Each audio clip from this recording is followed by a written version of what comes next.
Você está se sentindo cansado, fadigado, sem ânimo? Então você tem que usar o polivitamínico Vitamix, que combate cansaço físico e mental, esgotamento físico e o desânimo. O Vitamix combate a impotência sexual. É isso mesmo que você ouviu. O Vitamix combate a impotência sexual em homens e mulheres. Ligue já 987763030 ou mande mensagem no WhatsApp 987763030 987763030.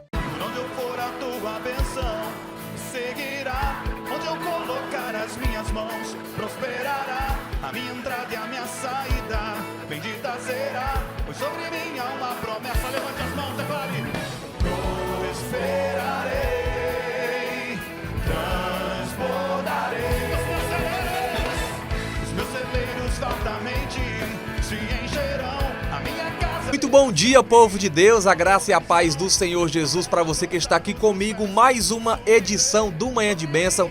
Eu sou Breno Almeida, é um prazer ter você aqui comigo nesta sexta-feira abençoadíssima. Olha, quero mandar um abraço todo especial, começando já no início da programação, para você que esteve ontem, quinta-feira, na sede Vila Peri, para você que esteve quarta-feira lá no Maracanaú, na nossa campanha. Foram cultos extraordinários, onde Deus falou poderosamente ao nosso coração. Fica aqui o meu cheiro todo especial para você. E eu quero também, no início dessa programação, te fazer um pedido muito especial. Liga para alguém, manda uma mensagem para alguém que você conhece, para essa pessoa daqui a pouquinho assistir uma mensagem poderosa com o pastor Márcio Prado, que eu tenho certeza que vai tocar o coração dessa pessoa de uma forma poderosa. Nesse final de ano, nesse clima de Natal, estamos vivendo aí já clima de Natal, pertinho do Natal, as pessoas ficam mais reflexivas e nesse final de ano tem muita gente que está em casa sozinha, foi abandonada pelo marido, pelos filhos, pela esposa, talvez saiu de casa e está sozinha, essa pessoa angustiada, triste. Então, olha, convida ela para assistir a programação, porque Deus vai falar com ela em nome do Senhor Jesus. E convida também ela para estar na igreja junto com você, porque eu tenho certeza que Deus vai falar poderosamente ao coração dela, tá bom? Daqui a pouquinho tem pregação, mas eu tenho um aviso muito importante, esse é de suma importância. Amanhã nós vamos comemorar aí, na virada do sábado para o domingo, o Natal. E por causa disso, as pessoas ficam na casa dos familiares, vão para a casa dos amigos e a ceia normalmente costuma ser meia-noite, não é? E a pessoa fica ali conversando, batendo aquele papo, entra aí pela madrugada e vão aí até as 3, 2 horas da manhã. Por conta disso, no nosso ministério não teremos o culto pela manhã. Então, olha, eu tô falando bem calmo, devagar, para você prestar bastante atenção e não confundir as coisas.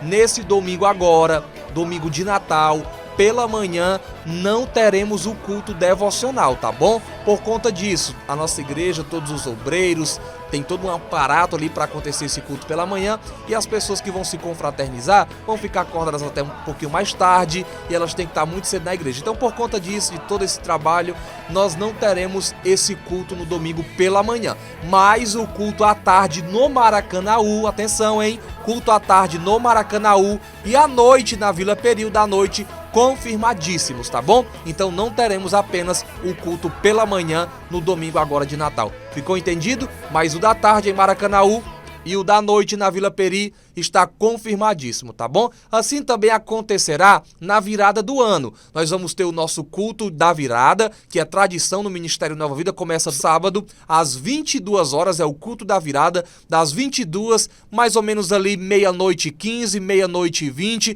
nós estamos encerrando, vamos passar o ano na presença de Deus, de pés para trás, de joelho, buscando a Deus naquela festa linda, a igreja fica lotada, é uma bênção de Deus. E por conta dessa virada, as pessoas vão comemorar, depois vão para casa dos familiares, dos amigos. Também não teremos o culto no domingo pela manhã no culto da virada, tá bom? Vamos aí ter o culto da virada e não vamos ter o devocional. Não vamos ter o culto pela manhã no dia seguinte aí à virada do ano, tá bom? Que já cai o dia 1º, já cai no domingo, então não teremos o culto pela manhã. Mas confirmado o culto à tarde em Maracanaú e à noite na Vila Peri, ok? Não teremos somente nesse próximo domingo e no outro, nos respectivos domingos próximos que virão, não teremos o culto pela manhã somente. O da tarde em Maracanaú e o da noite teremos sim, está confirmadíssimo. Nós esperamos você e toda a sua família, tá bom? Agora, aviso dado muito importante, nós vamos ouvir a poderosa palavra de Deus com o pastor Márcio Prado. Pastor, a minha filha de 15 anos está com conversa de querer namorar com o menino da sala de aula. De ontem, né? Isso, com o menino da sala de aula. Meu esposo não aceita e eu estou tentando conversar com ela. Meu esposo disse que se pegar ela namorando, escondido, vai dar uma pisa nela. É um tiro no pé. É um grande tiro no pé. Vocês precisam ter, quando a gente tem filhos, a gente precisa pedir a Deus, precisa pedir a Deus muita sabedoria para criar filhos. Sabedoria de Deus para criar os filhos. Respeitando cada fase, cada momento no desenvolvimento dessa criança. Na infância, um tratamento. Na pré-adolescência, uma outra maneira de tratar. Na adolescência, na juventude, na fase adulta, ok? Eu não posso tratar uma criança de 5 anos como se fosse um adolescente de 15. Ela não vai entender a linguagem, não vai receber bem. Então, para cada momento, existe uma fase, para cada fase existe um tratamento, existe uma estratégia. Ela tem 15 anos e na maioria das vezes, na grande maioria, os garotos e as garotas de 15 anos, nessa fase da adolescência, já começam a viver seus primeiros romances, suas primeiras paixões, com 15 anos. Não é, filho? Começou com 15 anos a namorar, meu filho? Hã? Por aí, eu acho. Por aí, né? Começou a dar as primeiras escapulidinhas, né? E tu também, Breno, com 15 anos começou a namorar, não? Acho que foi mais tarde um pouquinho. Eu acho que eu comecei com 13, 12, 13. Comecei precocemente. Porque os meus primos, o meu primo lá do Pirambu, lá da Leste-Oeste, ele era mais velho do que eu, 5 anos. E aí ele já namorava e eu queria ser igual a ele, né? Então ele namorava e eu queria namorar também. Eu comecei precoce, comecei com 12 anos a namorar. E olha que eu sou de uma geração muito antiga, né? Nós estamos falando aqui do tempo do Conga. Estou falando com você aqui do tempo do Quixute, no tempo do Crush, do Grapete. Falando aqui de coisa antiga. Com 13 anos, 14 anos na minha época, a turma já namorava, já tinha ali seus primeiros envolvimentos, seus primeiros namoros, primeiros romances, né? Então, não é para o casal, ai, tô assustado, meu Deus, que desespero, minha filha de 15 anos quer namorar. Caramba, não tem nada de anormal nisso. Ela está vivendo a sua adolescência, cheia de paixões, cheia de sonhos, de ilusões. E ela, se você disser assim, se eu pegar ela namorando, eu vou dar uma pisa nela e nós vamos proibir, trancar ela. Cara, isso é um tiro no pé. Essa questão de proibir é um tiro no pé. Você pode perder sua filha. Você pode perder o controle da situação. Você vai bater na sua filha e ela vai ficar magoada com você para o resto da vida. E essa amizade vai ficar abalada entre pai e filha. Essa amizade vai ficar abalada para o resto da vida. Eu nunca bati na minha filha. Nunca. Já bati nos homens. Os homens levaram as palmadas. Né? Cinturão usada não, né, filho? Cinturão usada também? Deixa pra lá. Deixa pra lá. Mas filha é diferente, cara. Filha é diferente. E a minha filha, quando a gente foi morar no apartamento, na pré-adolescência, o Israel me disse, ei pai, a Mariana estava lá por baixo no estacionamento, lá conversando com... Lembra aquele cabeludinho lá? Lembra, Israel? Aquele cabeludinho lá que tu disse, aquele menino aí não tá com nada, aquele menino aí não presta não. Eu digo, a Mariana tá conversando, tá conversando com ele. Chamei ela para conversar no quarto, olhando nos olhos dela. Olhando nos olhos dela. Chamei ela para conversar. E ela chorou, conversou comigo, chorou, eu conversei com ela, orientei. Pedi a Deus sabedoria, amor, tranquilidade. E ali eu prometi até ela uma viagem que eu nunca dei. Usei de certas estratégias, né? Prometi até uma viagem que eu nunca dei, mas a conversa foi tão boa que eu consegui contornar a situação porque não era o momento. Ela era muito nova, não era o momento. Se você se afobar, for bater, proibir, isso é um tiro no pé. Você vai perder sua filha, ela pode se alvoroçar, ter uma atitude precoce, o ambiente em casa vai ficar insuportável, pesado, hostil, e sua filha pode fazer como muitas moças fazem. Casei para sair de casa. Você sabia disso? Você sabia disso, Breno? A convivência em casa é tão insuportável, o ambiente de casa é tão insuportável, que a menina com 16, 17 anos se casa para sair de casa. E às vezes a pessoa com quem ela se agarra ali para ser a válvula de escape dela, para ela sair daquela situação, é a pessoa errada. E por que a pessoa errada? Porque ela foi pressionada a essa decisão. Ela foi pressionada, sufocaram tanto, estrangularam tanto, que a vida dela dentro de casa ficou insuportável, a vida dela virou um inferno. Aí ela foge de casa, por falta de sabedoria do pai e da mãe. Porque ela podia ter tranquilidade de ter um namoradinho ali na adolescência, sendo bem orientada, dizer, filha, você vai namorar? Papai e mamãe vai permitir, mas que ele venha aqui em casa.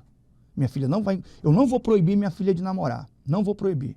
Minha filha tem liberdade. Só peço uma coisa para minha filha, seja honesta comigo, não me engane não, seja sincera comigo. Minha filha vai namorar? Traga o rapaz aqui em casa para a gente conhecer, que ele venha namorar em casa com você. Não precisa você estar se encontrando escondida com ele, não. Não precisa você fazer nada escondido, não. Você vai orientando, você conversa, você é sincero. Você traz sua filha para ser sua aliada, ok? E ali ela vai namorar, um dia ela vai chegar, pai, não deu certo aquele menino, não. Aquele menino velho não prestava, não quis ver ele, não. Ela vai ter tranquilidade para fazer a escolha certa para ela, se apegar à pessoa certa. Tá entendendo? E quando existe esse negócio do proibir, do estrangular, isso destrói tudo, isso acaba com tudo. E aí você pode estar sofrendo porque está com a filha de 16 anos grávida, 17 anos grávida, de um sem futuro. Porque nessa fase da vida, em que a menina tem 15 anos, 14 anos, 16 anos, a maioria delas, não toda, só se atrai para o menino sem futuro. Os piores da sala de aula, os piores do bairro são que elas se sentem atraídas, são os sem futuro. Quando elas têm mais mentalidade, elas começam a olhar para aquilo que serve, né? Então, assim, tem que ter muita sabedoria, honestidade, sinceridade e amor e calma.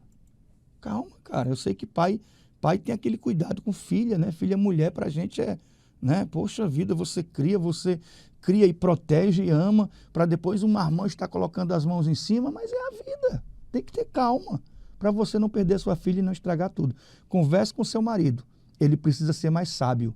E tire dele essa raiva, essa coisa, vou dar uma pisa, Isso não funciona. Isso não. Garanto para você que isso não funciona. Tá bom? Um cheiro, um abraço, que Deus te abençoe. Fica na paz. A graça e a paz. Sejam todos bem-vindos. Amém? Quem está feliz? Olha aí para quem está ao seu lado e diga assim, que bom que você está aqui. Que bom que você veio. Amém? Evangelho segundo escreveu São Lucas. Evangelho de Lucas, no capítulo 15, a partir do versículo 11.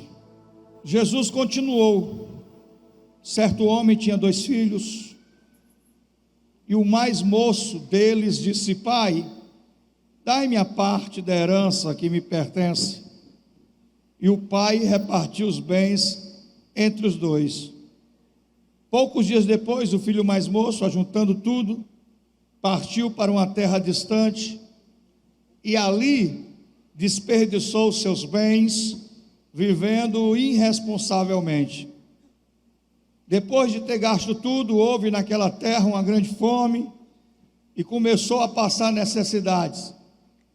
Então ele foi e se chegou a um dos cidadãos daquela terra, o qual mandou aos campos a cuidar de porcos.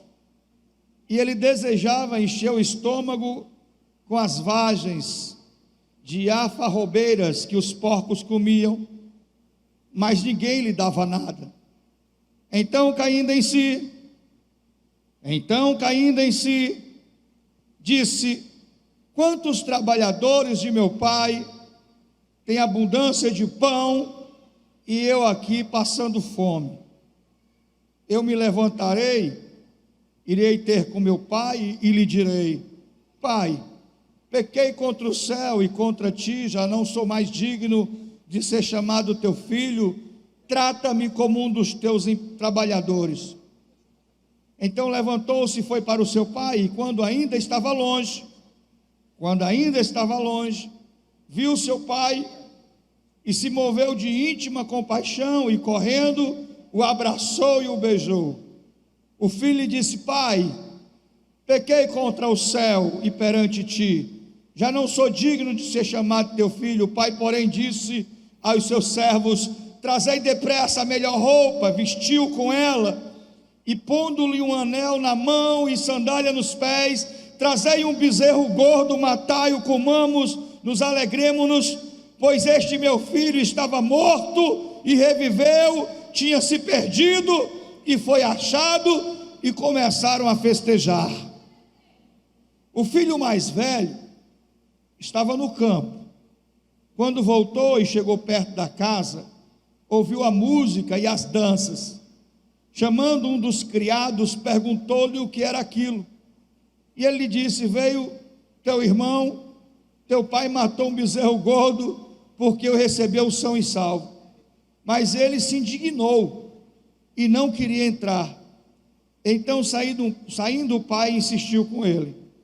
Ele, porém, respondeu ao seu pai: olha, eu sirvo-te há tantos anos, sem nunca desobedecer às tuas ordens, e nunca me deste um cabrito para alegrar-me com os meus amigos.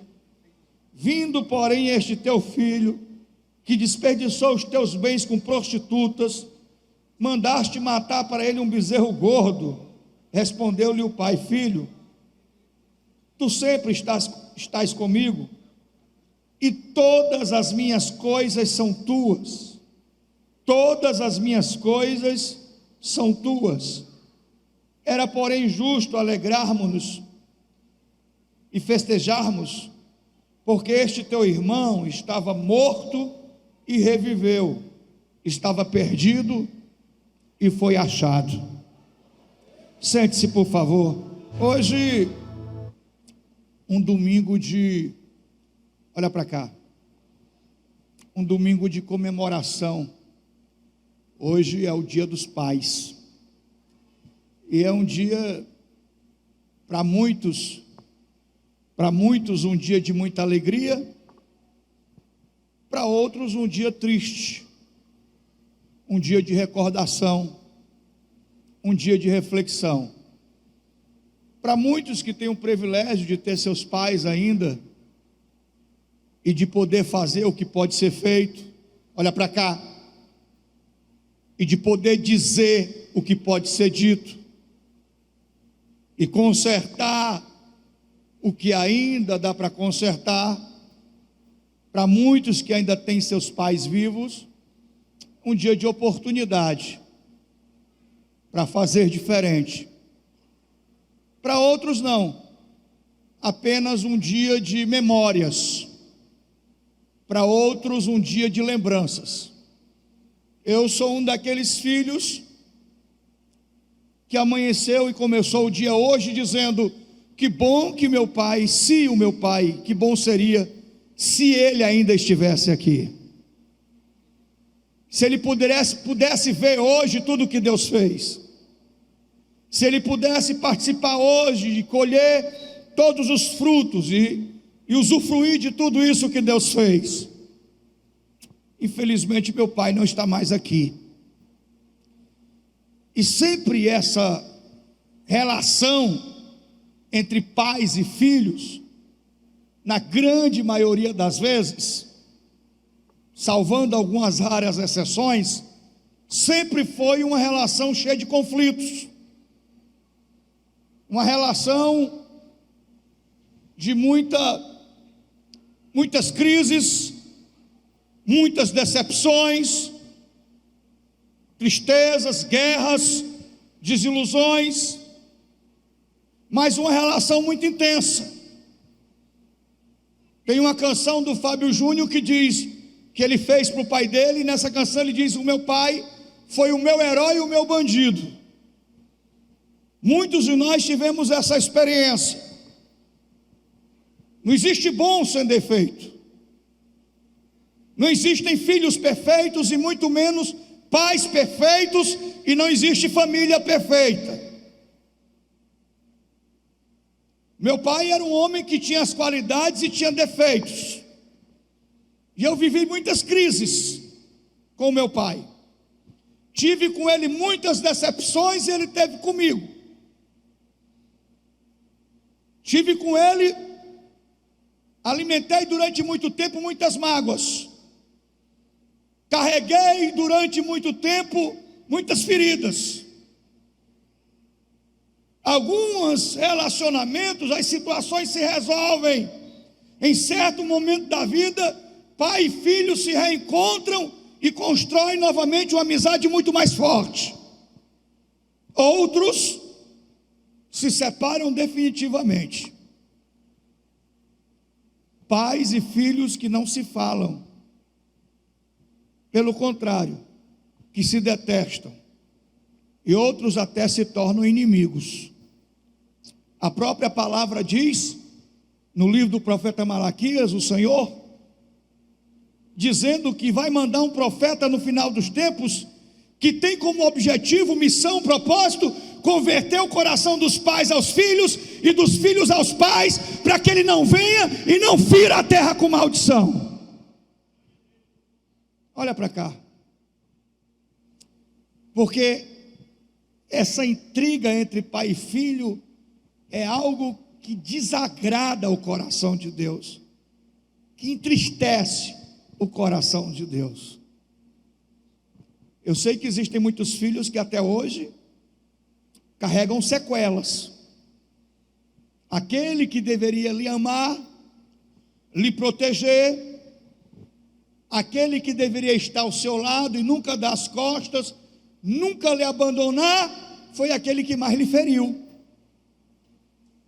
Aquele que para você era o seu ídolo, foi o que lhe decepcionou. Muitos filhos têm suas trajetórias mudadas por causa do erro dos seus pais. Erraram de tal modo que deixaram com seus erros a vida dos seus filhos prejudicada. Olha para cá, olha para mim. Aqui nessa igreja,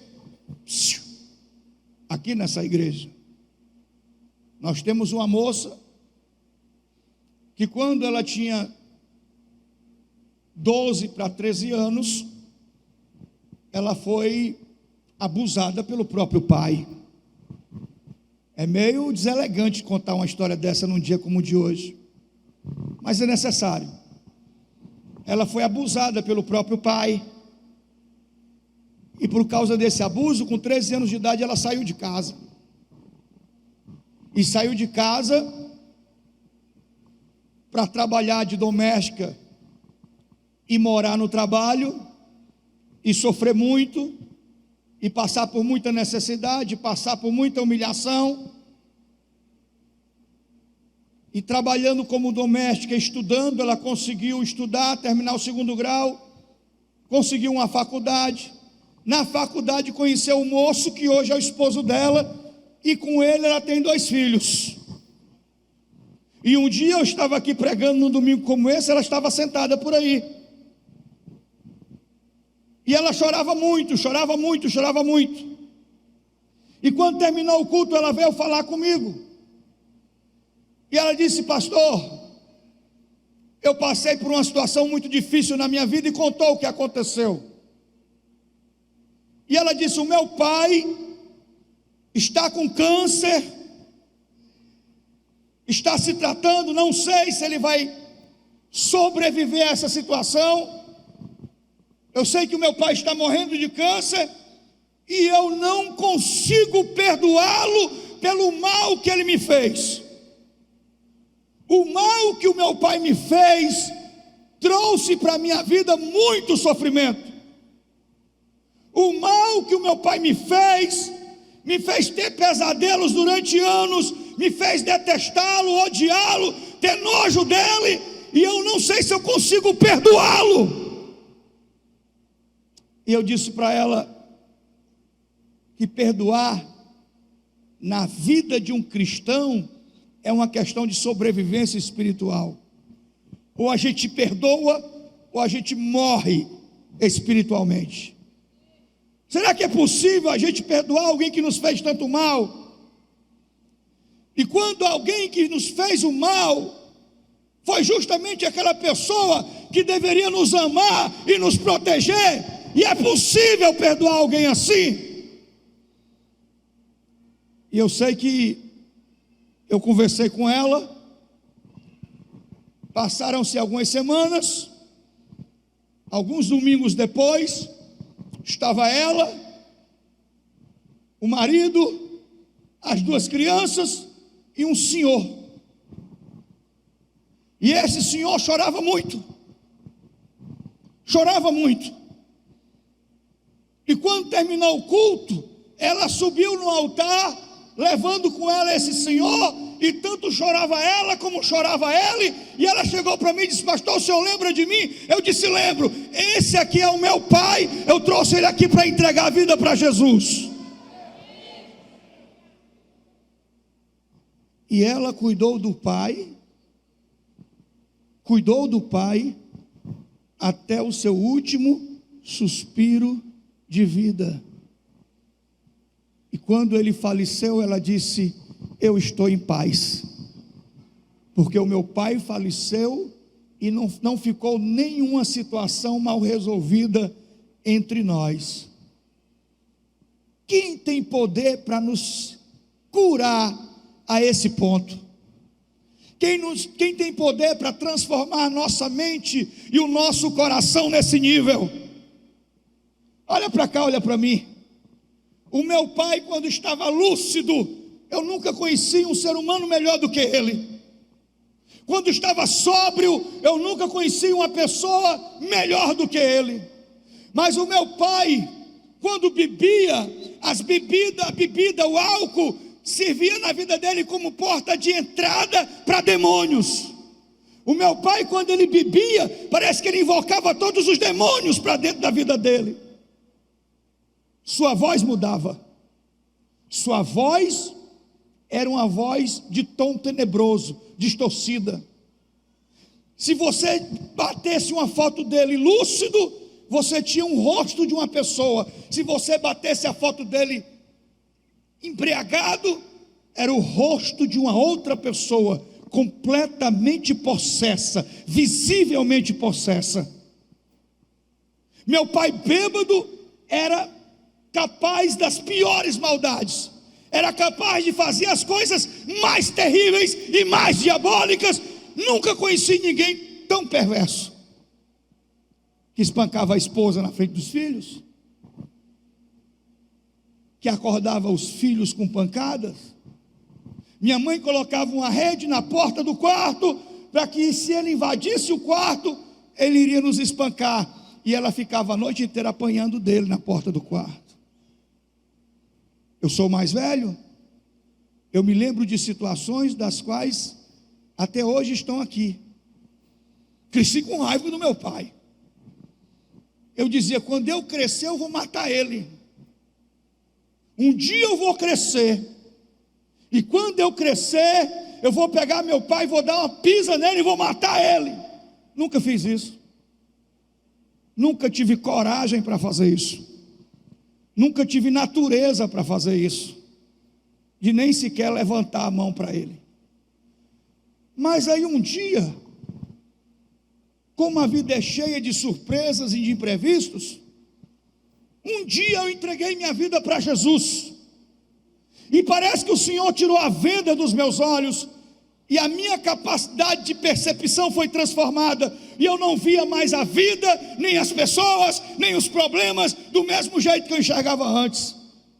E então eu entendi que o meu pai era uma pessoa aprisionada em cadeias malignas, e entendi o quanto o maligno trazia sofrimento para a vida dele e para toda a família. Ele era um homem preso, que não tinha capacidade de se libertar sozinho. Ele precisava de alguém para orar por ele. Ele precisava de alguém para entrar em guerra e luta espiritual pela vida dele. E ali eu comecei a entrar num processo de libertação pela vida do meu pai. Eu dizia para Deus: Deus, eu não quero que o meu pai morra e vá para o inferno. Eu quero que ele seja salvo. Eu quero que a tua palavra, que a tua promessa se cumpra na vida e na história do meu pai. E uma vez eu cheguei em casa. Eu já estava casado. E eu cheguei em casa e a minha mãe disse: teu pai está bêbado. Teu pai está bebendo hoje. Essa frase eu escuto desde quando eu era criança. Vamos dormir cedo, todo mundo calado, todo mundo em silêncio, porque o pai de vocês hoje está bêbado. Eu ficava todo me tremendo. Quando a minha mãe dizia: teu pai hoje está bebendo, eu urinava, ficava todo me tremendo, porque era pesado. Eu não vou nem contar 5% para vocês aqui não, é pesado. E eu já era casado, eu cheguei lá e ela disse: teu pai está bêbado. Então eu cheguei, ele estava na cozinha, bêbado, endemoniado. E eu cheguei, e eu tinha acabado de chegar do culto, eu tinha acabado de chegar da igreja, e eu me encontro com meu pai ali de frente para a porta da geladeira. Ele olha para mim e diz assim: eu odeio você, odeio você.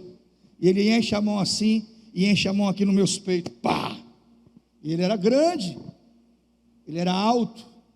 Ele enche a mão aqui nos meus peitos, e quando ele bate aqui nos meus peitos, eu agarro ele, e eu falo no ouvido dele: pai, eu te amo.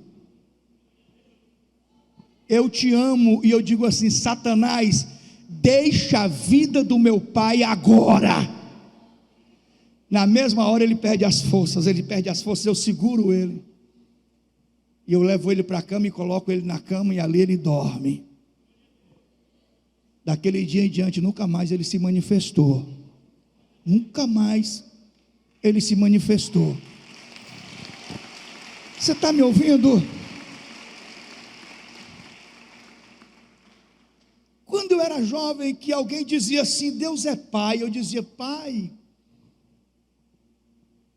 Essa palavra pai é difícil de ser aceita por alguém que teve um pai decepcionante. Deus é pai, fica difícil para algumas pessoas assimilarem isso, e entender que o pai celestial é diferente do nosso pai biológico, entender que o pai eterno é um outro nível de pai, é uma sublimitude, é um pai excelente, é um pai de amor, é um pai que não erra, é um pai que não falha. E quando você olha para essa parábola, olha para cá, nessa parábola, você encontra aqui algumas verdades espirituais. A primeira revelação que você encontra aqui é a natureza de Deus como pai. Natureza de Deus como pai. Enquanto esse filho está na casa do pai, na presença do pai, não lhe falta nada. Não lhe falta nada, diga isso: na casa do pai. Mais forte, mais alto: na presença do pai não te falta nada. Fala de novo: na casa do pai, na presença do pai não te falta nada.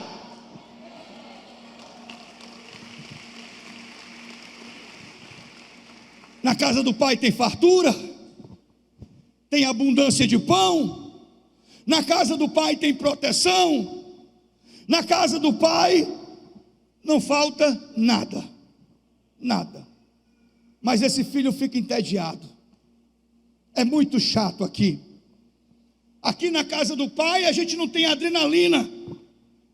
Aqui na casa do pai as coisas são muito antigas, muito ultrapassadas. Eu quero viver a vida com intensidade. Eu quero experimentar o que eu nunca experimentei. Eu quero viver o que eu nunca vivi. Os valores do meu pai não servem para mim. Os princípios do meu pai não servem para mim. Meu pai é careta, é ultrapassado. Eu quero uma vida cheia de aventuras. Eu quero viver essa vida com grande intensidade e paixão. Então esse filho chega para o pai e diz: pai, eu quero a minha parte da herança. Ele diz: filho, eu ainda estou vivo, eu ainda não morri, mas eu quero que o senhor reparta os bens, e quero que o senhor me dê aquilo que me é de direito, porque eu não quero mais ficar aqui. É muito chato aqui, é muito entediante aqui, é muito monótono essa vida aqui.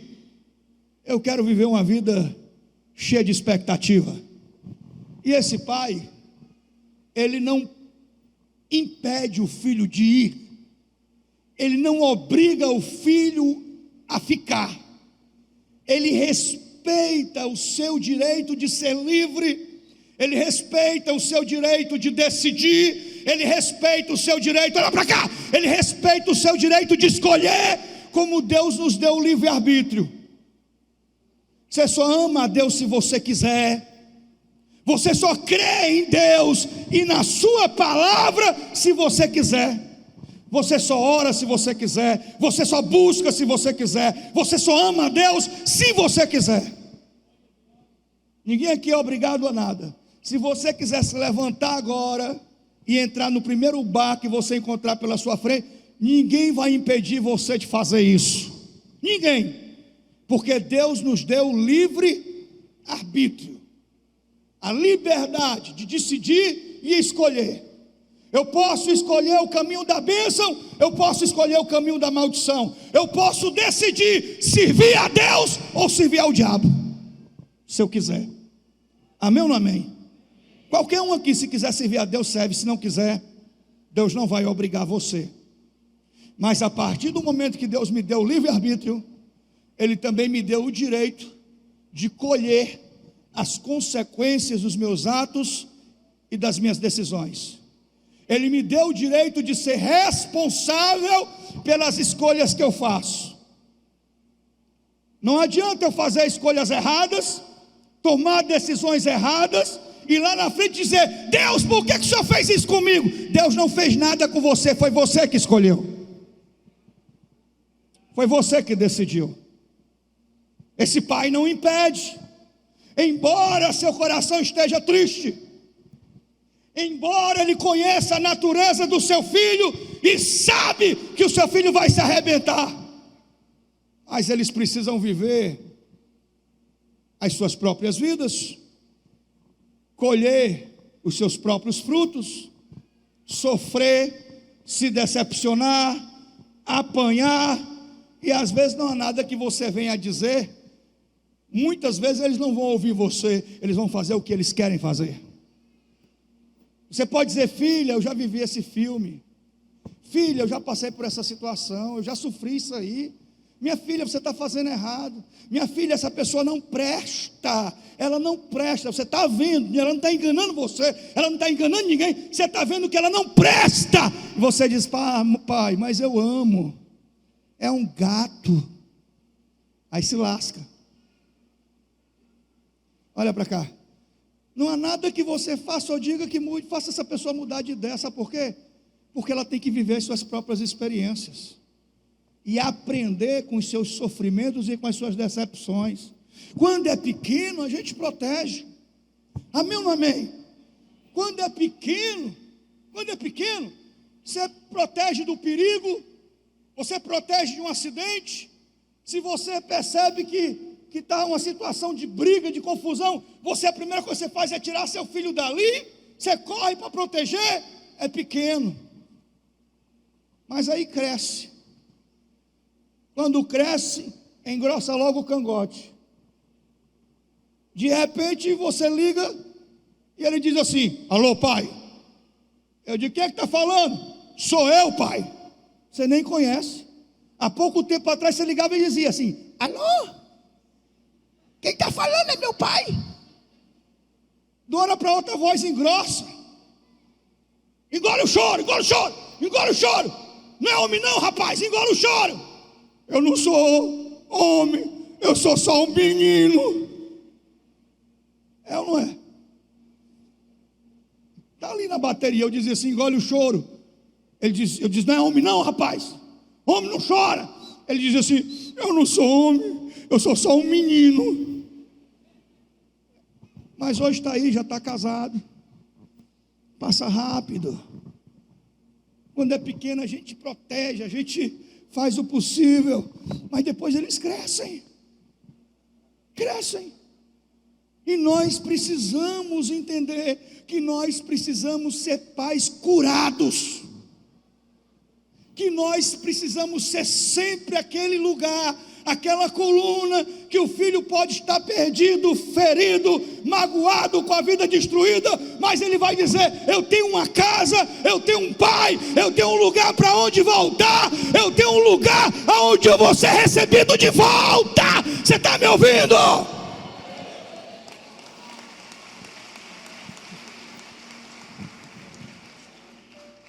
Eu estava no programa de TV essa semana e uma moça, uma senhora ligou dizendo: pastor, eu estou muito decepcionada com a minha filha, ela tem 18 anos, engravidou, e eu não sei se eu vou aceitá-la em casa, porque eu estou muito ferida e muito magoada. E eu disse: agora é que você tem que aceitá-la. Ela está grávida com 18 anos de idade, pensando em abortar, pensando em se matar, seus hormônios estão alterados, ela está vivendo um momento de conflito, e tudo o que ela precisa é de um lugar de socorro e de amparo, e não que alguém que lhe despeje, lhe coloque para fora da sua vida. Amém ou não amém? Precisamos ser pais curados, precisamos ser pais cheios de Deus e cheios do Espírito Santo. Porque vai ter um momento que você vai ter que ser como Agar, carregar seu filho pelo deserto, e não desistir dele, e levá-lo até o lugar da promessa, porque o seu filho, a sua filha, tem promessa de Deus. Quem pode abrir a boca e glorificar o Senhor? Você está me ouvindo? Você vai ter que carregar seu filho pelo deserto, você vai ter que passar o deserto com ele, e levá-lo até o lugar da promessa. Olha para cá. Esse pai, ele deixa o filho ir, e o filho vai, e aí ele gasta tudo. Enquanto ele está baludo, enquanto ele tem dinheiro, não faltam mulheres apaixonadas por ele. Não faltam mulheres apaixonadas por ele, enquanto ele tem dinheiro. Enquanto ele tem dinheiro, não faltam amigos dando tapinha no ombro e dizendo: você é o cara. Enquanto ele tem dinheiro, não faltam pessoas ali bajurando e paparicando. Mas aí o dinheiro acaba e ele não tem mais nada, e os amigos desaparecem. Ninguém é capaz de dar um prato de comida para ele, porque os amigos lá de fora são assim. Eles te oferecem uma cheirada, uma fileira de cocaína, eles te oferecem uma cachaçinha, tudo no diminutivo, tudo de um jeito carinhoso. É uma cachaçinha, é uma cervejinha, é só uma dosezinha, é só uma pitadinha no cigarrinho de maconha. Dá para você. Mas se você estiver em casa desempregado, com seus filhos morrendo de fome, nenhum deles vai lá na sua casa para deixar nada para você. Se você estiver num leito do IJF, nenhum deles vai lá para te socorrer. Eles desaparecem, eles evaporam. E se você estiver por baixo, se você estiver humilhado, desempregado, e você começar a ligar para os seus amigos: rapaz, fala com o teu patrão, eu sei fazer isso, leva um currículo meu lá para a tua empresa. Ele vai dizer assim, depois você mexe nesse celular, ele vai dizer assim: que cara chato, esse cara é muito chato. Eu tenho dinheiro, eu sou dono de empresa para arrumar emprego para ele. São os amigos. Então ele descobre que não tem ninguém. Ele descobre que nessa vida só vale quem tem. Está me ouvindo? Nesse mundão aí fora, nessa vida, só vale quem tem. Então ele consegue um emprego numa pocilga. E a coisa lá é tão ruim que ele deseja comer a ração dos porcos, morrendo de fome, e o patrão nem a ração dos porcos dá para ele. E ele cai em si, porque todo mundo aqui um dia tem que ter um choque de realidade. Todo mundo aqui um dia tem que parar para pensar e perguntar para si mesmo: o que foi que eu fiz com a minha vida? O que é que eu estou fazendo com a minha vida? Então ele, caindo de si, olha para cá, ele pensa assim: quantos trabalhadores de meu pai têm abundância de pão e eu aqui perecendo de fome? Lá na fazenda do meu pai, o empregado é tratado com dignidade. Eu vou voltar para o meu pai, vou pedir perdão a ele, e vou pedir para ele não me tratar como filho, não precisa, que ele me trate pelo menos como um dos seus empregados. E ele começa a ensaiar uma situação. Ele está envergonhado, ele começa a ensaiar uma situação. Eu vou lá, vou falar com meu pai, eu vou lá, eu vou pedir perdão, eu vou dizer assim, eu vou dizer desse jeito. Ele traça na sua mente um roteiro. Enfim, ele não sabe, olha para cá, ele não sabe que todos os dias aquele pai se sentava na varanda da sua casa e ficava olhando para aquela estrada por onde o filho foi. Todos os dias ele ficava ali olhando para o tempo, na expectativa, esperando o dia que o seu filho fosse voltar.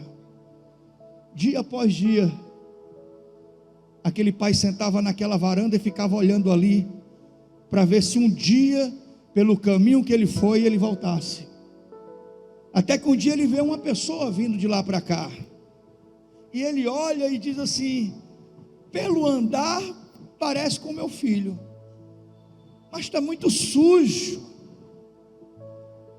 está com roupas de um morador de rua, parece um usuário de droga, parece um viciado em crack, está muito descaracterizado, muito desfigurado, está muito magro, muito sofrido, mas parece o andar do meu filho. E aquela pessoa vai se aproximando, e aí o pai de longe reconhece. E quando ele reconhece o filho de longe, ele não espera, ele corre. A Bíblia diz que ele corre ao encontro do filho. E quando ele chega perto, o filho está descalço, está maltrapilho, está cheirando mal, está todo rasgado, fedido, está magro, está sujo. Mas ele abraça aquele filho e chora.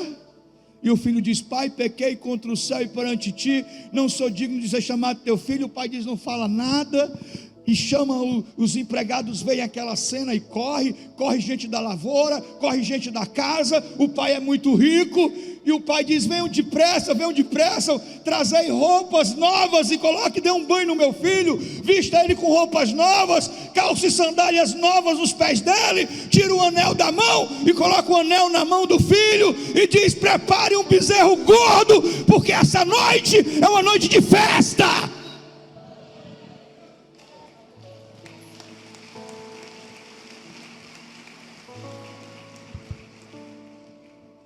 Diz aí: Deus ama você, irmão. Diga isso: Deus ama você. Você um dia pode ter dado as costas para Deus, Deus nunca deu as costas para você. Um dia você pode ter esquecido de Deus, Deus jamais esqueceu de você.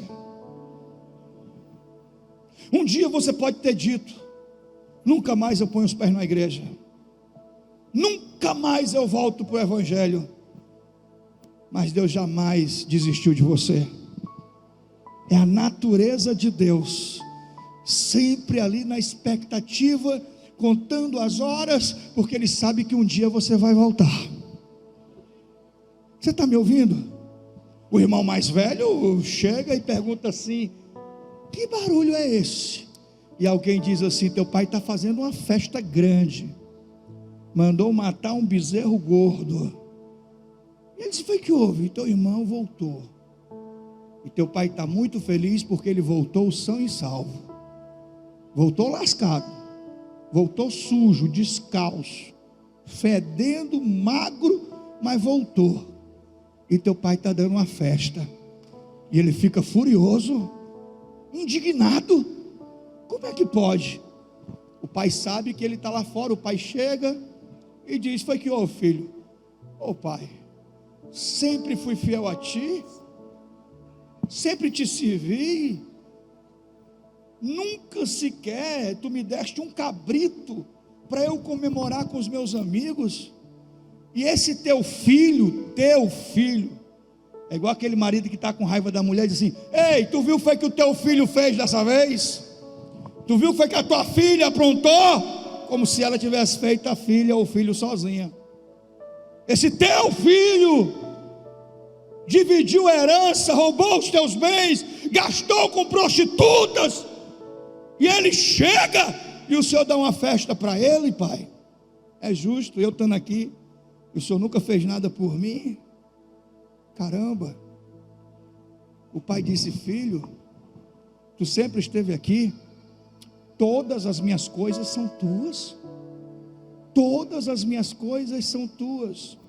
Diga isso: toda dádiva, todo dom perfeito, tudo aquilo que pertence a Deus, a sua herança, tudo pertence a você.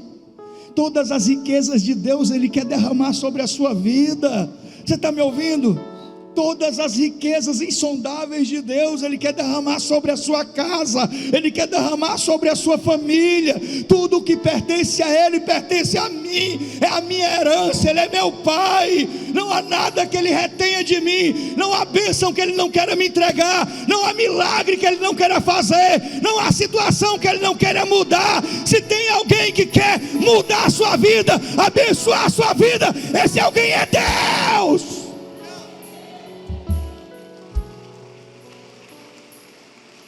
Todas as minhas coisas são tuas.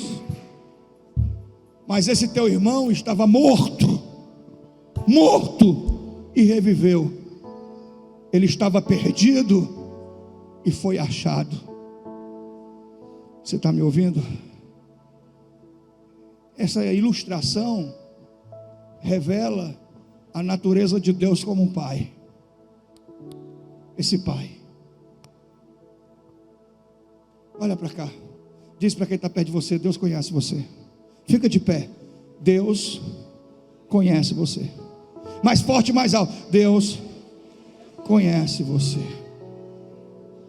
Diga mais alto: Deus conhece você. Escute só. Deus conhece cada uma das suas escolhas. Onde você vai estar na quarta-feira, talvez você nem saiba, Deus sabe. As solteiras aqui, Deus já sabe quem você vai escolher para se casar. Deus já sabe quantos filhos você vai ter, e até o nome que você vai dar para os seus filhos, Deus já sabe. Você está me ouvindo? Eu estava vendo uma mãe que perdeu um filho. E uma frase que essa mãe disse me tocou muito, que ela disse que quando uma mãe, ela não tem um filho, quando um filho nasce, ela nasce junto com ele. É como se ele já existisse em algum canto da vida dela e sempre esteve ali. E depois que ela tem esse filho, ela não imagina mais a vida dela sem esse filho. Parece que a vida dela começa ali, quando ela é mãe. Ela nasce junto, a vida dela começa ali, e ela não se vê mais sem aquele filho, e ela tem a sensação de que sempre ele existiu ali, em algum lugar escondido, que depois só foi liberado para nascer através dela, mas parece que ele sempre existiu na vida dela. E essa é a sensação que eu tenho. Parece que os meus filhos sempre existiram na minha vida, mesmo no meu passado, quando eu era jovem, quando eu era irresponsável, quando eu era inconsequente. Parece que eles estavam guardados em algum lugar no coração de Deus, e a seu tempo Deus iria entregar cada um deles nas minhas mãos. Os filhos são a herança do Senhor, é o nosso maior patrimônio, é a nossa maior riqueza. Você está me ouvindo? Olha para cá, olha para mim. Olha para mim. Deus conhece a sua natureza. Olha para cá. Muito bem, povo de Deus, estamos de volta depois dessa palavra maravilhosa, a mensagem do céu, que eu tenho certeza que impactou poderosamente o teu coração nesta sexta-feira abençoada, encerrando mais uma semana poderosa e uma semana vitoriosa na presença de Deus. Quero desejar que você e sua família seja grandemente abençoado nesse final de ano, que Deus prospere muito, grandes milagres, maravilha, portas abertas, cura, restauração venha sobre você e sobre toda a tua família, tá bom? E antes de encerrar essa programação, quero dizer, ó, dá tempo ainda, hein? Olha aqui, ó, os cupons do sorteio de 2 motos seminova. É no culto da virada, é dia 31 de dezembro, às 22 horas, terminou o culto, nós vamos sortear 2 motos. Já pensou? Entrar 2023 com uma moto seminova da Honda é uma bênção, não é? Pois é, a fé chama a existência aquilo que não existe, hein? Você tem fé? Você crê?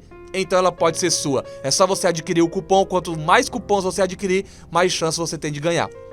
Apenas R$10 o cupom você vai estar adquirindo e vai estar não só adquirindo o cupom e torcendo para ganhar a moto. Mais do que isso, você vai estar ajudando a obra de Deus, porque toda arrecadação é em prol da igreja, da obra de Deus, do reino de Deus, tá bom? Eu vou ficando por aqui, mais uma vez só fortalecendo aqui e ratificando o convite, tá bom? O convite para você estar conosco no domingo, tá certo? Mas olha, pela manhã culto está cancelado, tá bom? Não teremos culto nesse domingo agora, pela manhã. Por causa aí da ceia de Natal, as pessoas ficam até tarde na casa dos familiares, dos amigos, tá bom? E não temos condições, porque todos os obreiros, todo o amparato ali que faz acontecer o culto pela manhã, as pessoas vão também ceiar, vão se confraternizar e vão estar cansadas, não tem como, porque elas estão cedo na igreja para trabalhar para o culto acontecer. Então não vai ser possível o culto pela manhã, no domingo, tá bom? Mas está confirmado à tarde no Maracanaú e está confirmado à noite na Vila Peri o culto nesse domingo agora. E assim acontecerá no domingo também próximo, tá certo? No grande culto da virada, nós vamos ter o culto da virada, é no sábado, do sábado para o domingo, às 22 horas vai acontecer e nós vamos ali entrar o ano na presença de Deus, mas no domingo não teremos pela manhã também. Então os dois próximos 2 domingos não teremos o nosso culto pela manhã somente, mas à tarde e à noite confirmadíssimo, tá bom? Ficou bem entendido? Porque a gente tem que falar várias vezes e repetir, porque tem gente que ainda não entende, mas a gente fala bem calmo, bem explicado para você entender, tá bom? Então eu vou ficando por aqui, forte abraço, um cheiro no teu coração e até segunda na programação, mas quero te ver na igreja, domingo, à tarde em Maracanaú e à noite na Vila Peri. Grande abraço, fiquem com Deus.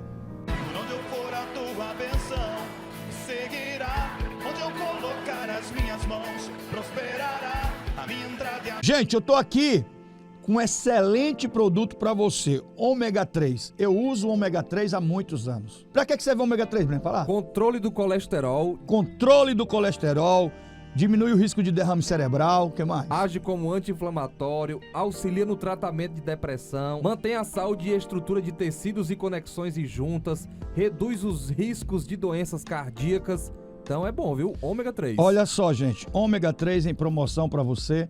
É só você entrar em contato. Qual o telefone, Breno? 8776-3030. Coloca Pronto. o 9, né? 8776-3030. Você recebe em casa o seu ômega 3, tá? Acredito que você vai tomar 2 cápsulas por dia, são 60 cápsulas, e vai melhorar muito. Diminui triglicerídeos, diminui o colesterol ruim, melhora a circulação do sangue, melhora seu ânimo, sua disposição, ajuda até para pessoas que têm problema com depressão, um excelente produto. Eu uso o ômega 3 há muitos anos. Então tá fácil para você adquirir, o preço é lá embaixo, precinho bom para você, uma excelente marca. Você liga, pede e a gente manda deixar para você. Qual o telefone, Brenão? 8776-3030. 8776-3030. Então pronto, um cheiro, um abraço, fica na paz.